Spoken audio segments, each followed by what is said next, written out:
শাসনে যতই ঘেরো আছে বল দুর্বলেরও, শাসনে যতই ঘেরো আছে বল দুর্বলেরও, হও না যতই বড় আছেন ভগবান। আমাদের শক্তি মেরে তোরাও বাঁচবি নে রে, আমাদের শক্তি মেরে তোরাও বাঁচবি নে রে, বোঝা তোর ভারী হলে ডুববে তোরই খান। বিধির বাঁধন কাটবে তুমি, এমন শক্তিমান তুমি কি, এমনই শক্তিমান। আমাদের ভাঙা গড়া তোমার হাতে, এমন অভিমান তোমাদের, এমনি অভিমান।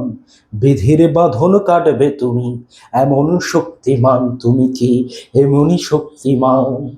শাসনে যতই ঘেরো আছে বল দুর্বলেরও, শাসনে যতই ঘেরো আছে বল দুর্বলেরও, হও না যতই বড় আছেন ভগবান। আমাদের শক্তি মেরে তোরাও বাঁচবি নে রে, আমাদের শক্তি মেরে তোরাও বাঁচবি নে রে, বোঝা তোর ভারী হলে ডুববে তোরই খান। বিধির বাঁধন কাটবে তুমি, এমন শক্তিমান তুমি কি, এমনই শক্তিমান। কাজ শেষ।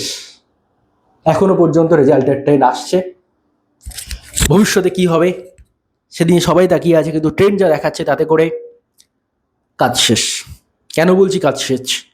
যারা আমাদের জেনারেশন শেষ করেছে, যারা আমাদের আগের দুটো তিনটে জেনারেশনকে শেষ করেছে, তাদের কাজ শেষ, ফিনিশ হয়ে গেছে, কাজ শেষ। বিজেপি ক্ষমতায় আসছে, ভালো হবে না খারাপ হবে সে প্রশ্ন পরের, অনেক পরের। আমি ধরে নিচ্ছি তারা খারাপই হবে, হোক।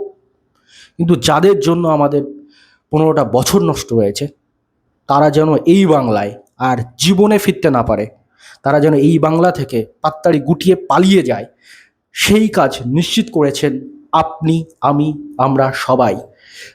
চাকরি প্রার্থীদের যিনি চাকরি দেননি, চাকরি প্রার্থীদের যিনি চাকরি খেয়েছেন, আজকে চাকরি প্রার্থীরা মিলে তার চাকরিটা খেয়ে নিয়েছে, ভোটের কালি এখনো মোছেনি।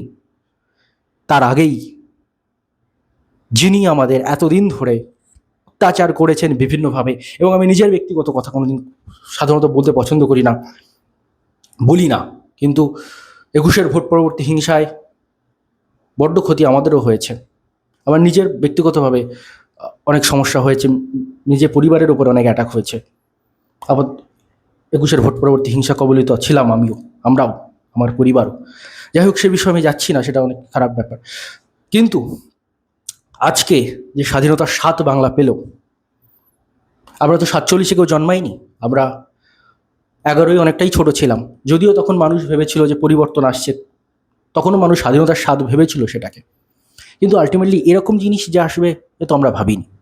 কিন্তু এখন মনে হচ্ছে যে অত্যন্ত খারাপ একটা জিনিস থেকে হয়তো কিছুটা খারাপ আসবে, বা এর থেকেও খারাপ আসতে পারে, জানি না, সেটা ভবিষ্যৎ বলবে। কিন্তু যেটা খারাপ ছিল প্রাথমিকভাবে, যেটা আমাদের শেষ করছিল, তাকে তো বিদায় হয়ে গেছে না। চাকরি প্রার্থীরা তার চাকরিটা তো খেয়ে নিয়েছে। আসছে চাকরি প্রার্থীদের জন্য সুদিন কিছু হলেও আসবে। আজকে বিজেপি ক্ষমতায় আসছে বলে এমন নয় যে আমরা এনাদের বিরুদ্ধে রাস্তায় নামবো না। এনারা যদি এনাদের প্রতিশ্রুতি না রাখেন, সবার আগে আমি নামবো রাস্তায়, এবং আমার সাথে আপনারাও থাকবেন। কিন্তু যার বিরুদ্ধে এতদিন আমাদের অত্যাচার ছিল, আন্দোলন ছিল, কত আন্দোলন, কত ছেলে মেয়ে মার খেয়েছে, কত ছেলে মেয়ে রাস্তায় বসে থেকেছে, আমরা কত কত জায়গায় আন্দোলন করেছি, কার জন্য করেছি? যার জন্য করেছি সে, যার বিরুদ্ধে করেছি সে আজকে শেষ। সে কোথায় পালাবেন, দেশে থাকবেন না বিদেশে পালাবেন না জেলে থাকবেন, সেটা পরের ব্যাপার। কিন্তু আলটিমেটলি যেটা দরকার ছিল সেটা হয়ে গেছে। আলটিমেটলি বাংলা স্বাধীন, নবান্ন থেকে আর নয়। রাইটার্স, বাংলার ঐতিহ্যশালী রাইটার্স, সেখান থেকে নতুন কিছু আসবে এই প্রত্যাশায় আমরা রয়েছি। এবং চাকরি প্রার্থীরা আমরা ভাবছি যে কিছু হলেও ভালো হবে। এত খারাপ তো হবে না, বিজেপি আসছে, এত খারাপ তো হবে না। আর যদি এত খারাপ হয়ও, আবার পাল্টে দেওয়া হবে এদেরকে। আজকে শুভেন্দুবাবু থেকে শুরু করে যারা যারা রয়েছেন, তাদেরকে আমি ডাইরেক্ট চ্যালেঞ্জ করছি যে আপনাদের ক্ষমতায় কারা এনেছে? আপনাদের ক্ষমতায় এনেছে এই শিক্ষিত বেকার চাকরি প্রার্থীরা। ভোট তো আপনারা আগেও লড়ছিলেন, কিন্তু এই শিক্ষিত বেকারের ভোটের যে কনসলিডেশন, একটা ভোটও হয়তো তৃণমূল পায়নি শিক্ষিত বেকারের। মুসলিম ভোট আপনারা পান না বলেন, মুসলিম ভোট আপনারা পাননি, ঠিক আছে, মানে আমি এটুকু বলতে পারি যে শিক্ষিত মুসলিম সম্প্রদায়ের যেসব মানুষরা রয়েছেন, যারা সত্যি রাজ্যের ভালো চান তারা হয়তো আপনাদেরকে ভোট দেয়নি, বিজেপিকে হয়তো তারা ভোট দেয়নি, কিন্তু এরা তৃণমূলকেও ভোট দেয়নি। তারা হয় আইএসএফকে দিয়েছে, নইলে সিপিআইএমকে দিয়েছে, নইলে কংগ্রেসকে দিয়েছে, নইলে অন্য কাউকে দিয়েছে। কিন্তু আজকে মুসলিম সম্প্রদায়ের ভোটও ভাগ হয়েছে। মুসলিম সম্প্রদায়ের ভোটকে তৃণমূল যে এতদিন যে বাপের সম্পত্তি মনে করতো এবং তাদেরকে ভোটের কাজে ইউজ করা ছাড়া তাদের কোনো রকম কোনো মানে সামাজিক উন্নয়ন থেকে শুরু করে কটা মুসলিম ফ্যামিলি ছেলে মেয়ে চাকরি পেয়েছে বলুন তো? পেয়েছে? আদৌ পায়নি। আমি কিন্তু কোনো রাজনৈতিক দলের প্রতিনিধি নই, কোনো রাজনৈতিক দলের হয়ে মন্তব্য করছি না, কিন্তু আজকে এটা বাস্তব সত্য। আমি আমার আশেপাশে অনেক মুসলিম বন্ধুদের দেখি, তাদের পরিবারের সমস্যা দেখি, যে তাদের পরিবারে কজন চাকরি পেয়েছে, তাদের পরিবারে কজন শিক্ষার আলোয় আলোকিত হয়েছে, অনেক কম, অনেক কম। আপনি পার্সেন্টেজ বার করবেন, অনেক কম। আজকে সেই সব মুসলিম সম্প্রদায়ের বন্ধুরা তারাও বুঝেছে যে বিজেপি তাদের জন্য হয়তো খারাপ হতে পারে, আমি জানি না, সেটা তারাই জানবেন, কিন্তু তাদের উন্নতির পথে যারা অন্তরায়, যে তৃণমূল এবং শিক্ষিত মুসলিম সম্প্রদায়, আমি কেন বলছি মুসলিম সম্প্রদায়ের কথা এত করে, কারণ এই হিন্দু মুসলিম পোলারাইজ করেই কিন্তু ভোট হয়েছে ওয়েস্টবেঙ্গলে। এবং এতদিন এই মুসলিম সম্প্রদায়ের ভোটকে কিন্তু এই শাসক দল বা অতীত শাসক দল বলে দিই এখন আমি, এই তৃণমূল কংগ্রেস, এই মমতা ব্যানার্জি, এনারা কিন্তু নিজেদের বাপের সম্পত্তি বলে মনে করতেন এতদিন, এবং এদেরকে সেই নিজেরাই তো অনেক বাজে বাজে কথা বলেছেন, আমি সেগুলো বলতে চাই না মুসলিম সম্প্রদায় সম্পর্কে। যাই হোক, সেই সম্পর্কে আমি যাচ্ছি না, কিন্তু আজকে এই জয় ওরকমভাবেই অনেকেই পোলারাইজ করার চেষ্টা করছেন, হিন্দুদের জয়, কিচ্ছু নয়, এটা মানুষের জয়, এখানে হিন্দুদের জয় নয়। অবশ্যই হিন্দু মুসলিমের একটা ফ্যাক্টর ভোটে কাজ করেছে, কিন্তু আলটিমেট যেটা বিষয় সেটা হচ্ছে মানুষ, সমগ্র সম্প্রদায়ের মানুষ, সমগ্র কমিউনিটির মানুষ, তারা পরিবর্তন চেয়েছিল বলেই আজকে এই পরিবর্তন সম্ভব হয়েছে। হ্যাঁ, কেউ কম চাইতে পারে, কেউ বেশি চাইতে পারে, সে তর্কে আমি যাচ্ছি না, কিন্তু আলটিমেটলি চাকরি প্রার্থীদের জন্য কিন্তু সুদিন এসছে। আমি জানি না আজকে আমি কি বলছি, আমি কোনো কিছু আমার ঠিক নেই, মাথার ঠিক নেই, বিশেষ করে অতি উৎসাহে হয় না অনেক সময় মানুষের, অতি উৎসাহে মানুষের মাথা কাজ করে না। আমার এখন বলতে গেলে অবস্থাটা সেই দাঁড়িয়েছে। আলটিমেটলি আমি আপনার প্রত্যেককে বলবো, পট পরিবর্তন হয়েছে, আপনারা খুব ভালো করে প্রিপারেশন শুরু করুন। কিছু বিজেপি অনেক প্রতিশ্রুতি দিয়েছে, আমি জানি না অতগুলো রাখতে পারবে কিনা, তার যদি 10%, 20%, যদি 50% রাখতে পারে না, তবুও মানুষ বিশাল খুশি, আমরা বিশাল খুশি। যদি যা প্রতিশ্রুতি দিয়েছে চাকরি প্রার্থীদের, তার 50% যদি রাখতে পারে বিজেপি, কারণ কিচ্ছু না পাওয়ার থেকে তো অল্প কিছু পাওয়া অনেক বেটার না? যে মানুষটা অনাহারে আছে তার জন্য এইটুকু খাবারও অনেকটাই। এবং তার সাথে সাথে রাজ্যের যারা ক্ষমতায় আসছেন, যিনি মুখ্যমন্ত্রী হবেন, জানি না কে হবেন, শুভেন্দু অধিকারী হবেন বা শ্রমিক ভট্টাচার্য হবেন বা যেই হবেন জানি না, বা যাই হোক, তাদেরকেও আমি বলছি, আপনারা যদি আপনাদের প্রতিশ্রুতি না রাখেন, বিশেষ করে চাকরি প্রার্থীদের যে 15 বছর ধরে যে একদম পুরো শেষ করে দেওয়া হয়েছে, দেয়ালে পিঠ ঠেকা, কি দেয়াল ভেঙে পিঠ বেরিয়ে গেছে, সেখান থেকে যদি আপনি ফিরিয়ে আনার জন্য আপনারা কোনো কিছু না করেন, আগামী 5 বছর পরে আজ 26 সালে, 31 সালে গিয়ে কিন্তু এরকম একটা দিনে কিন্তু আপনাদেরও পরাজয় হবে।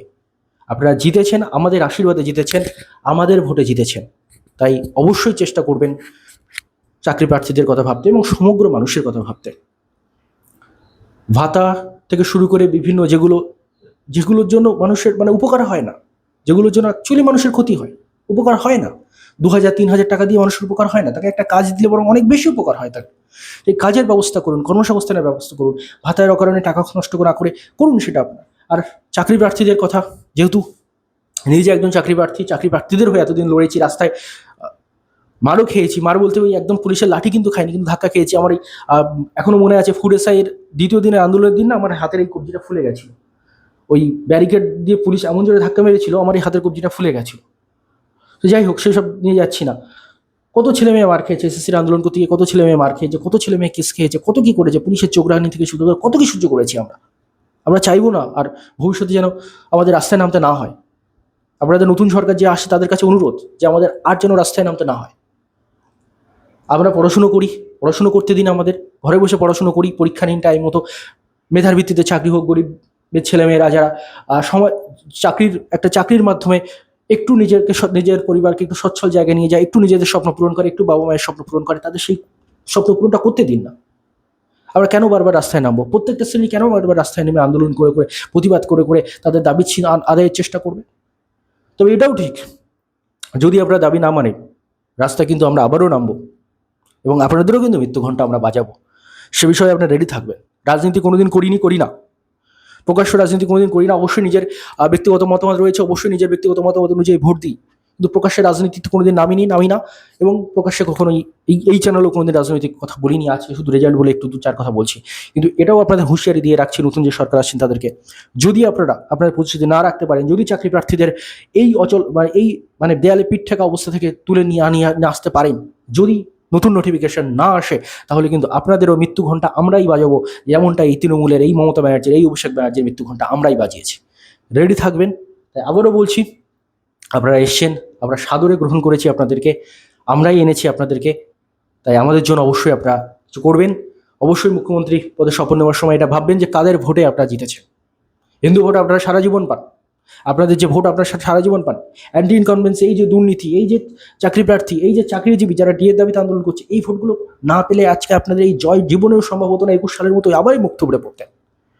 আপনারা জিতেছেন, যাদের জন্য জিতেছেন তাদেরকে ভুলবেন না, এইটুকু বলতে পারি। আর সমস্ত চাকরি প্রার্থী যারা দেখছেন এই ভিডিওটা, আপনাদের বলবো, নতুন সূর্যোদয় অনেক দিন পরে। আজকে সূর্যের তেজটা এখন অনেকটা বেড়ে গেছে, কিন্তু সূর্যের দিকে তাকিয়ে দেখুন, এটা অন্য ভালো লাগবে। আজকে দিনটাই আলাদা, আজকে দিনটাই পরিবর্তনের, আজকে দিনটাই স্বাধীনতার। নিজের মতো করে উপভোগ করুন, এবং তার সাথে সাথে আজকে থেকেই নতুন করে, এতদিন ধরে যে ডিপ্রেশন থেকে বেরিয়ে এসে নতুন করে পড়াশুনো শুরু করার জন্য আপনাদের আহ্বান করছি, নতুন করে পড়াশুনো শুরু করুন। আর ওই সেই কি বলবো, নিজের যোগ্যতায় ভিক্ষা করতে আর যেতে হবে না, যে চাকরি দিন এরকম যেন যেতে না হয়। হবে কিনা আমি জানি না, হয়তো হতেও পারে, আবার ভিক্ষা করতে যেতে হতে পারে, আবার হয়তো আন্দোলনে নামতে হতে পারে, এবং হয়তো কিছুদিনের মধ্যে নামতে হতে পারে যদি পরিস্থিতি না রাখেন।